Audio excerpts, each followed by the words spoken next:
Vous vouliez refuser dans le chapitre 7, la proposition 7, je veux une république laïque. Voilà ce que vous proposez.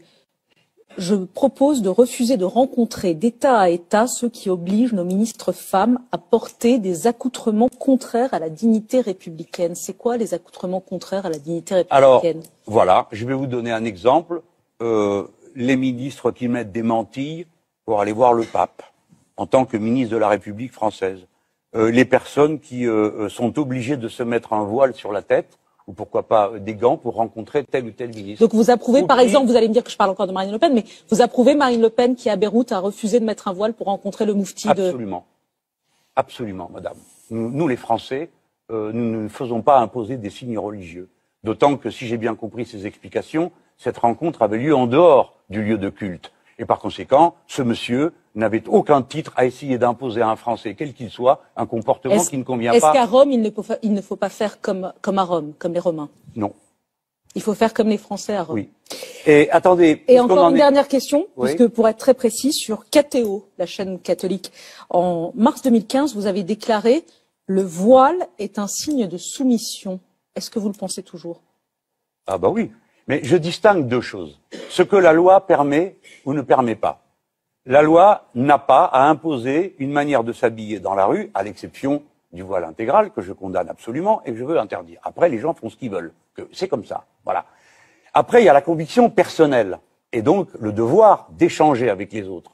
En tant que militant lié au féminisme, je combats à titre individuel, par la persuasion et le dialogue, pour essayer de dire « faites pas ça, c'est pas une bonne idée ». D'autant que, si j'en crois ce que me disent mes amis, il n'y a aucune injonction religieuse sur le sujet. Mais vous savez, c'est une question que je connais bien, parce que ma grand-mère, ma mère et ma sœur, lorsque j'étais enfant, tout le monde avait un foulard sur la tête. Mais pour vous, à titre personnel, vous nous dites... Et c'était des chrétiennes. Hein. Pour vous, vous estimez que c'est un asservissement, mais vous ne pensez pas qu'il faut une loi, par exemple, pour interdire le voile à l'université?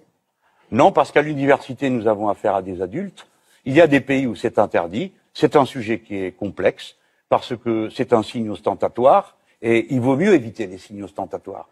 Mais de là à commencer à faire une police de l'habillement, on va pas s'en sortir, hein, parce qu'après ça va être les kippas en même temps, hein, et puis les croix, et puis les ceci, et puis les cela, et les robes trop longues, et les trop courtes, et les cheveux verts, et les cheveux rouges, on s'en sort plus.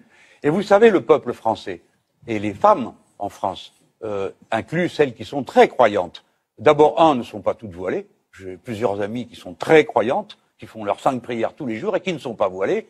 Et deuxièmement, les autres sont assez ouvertes à la discussion. Donc moi, je plaide pour qu'on arrête de tout dramatiser. Mais je donne ma conviction personnelle.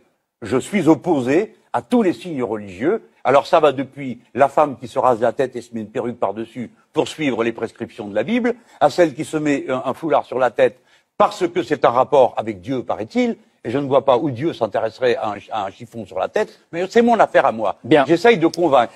Je ne vois pas où Dieu s'intéresserait à un chiffon sur la tête, mais c'est mon affaire à moi. Bien, j'essaye de convaincre.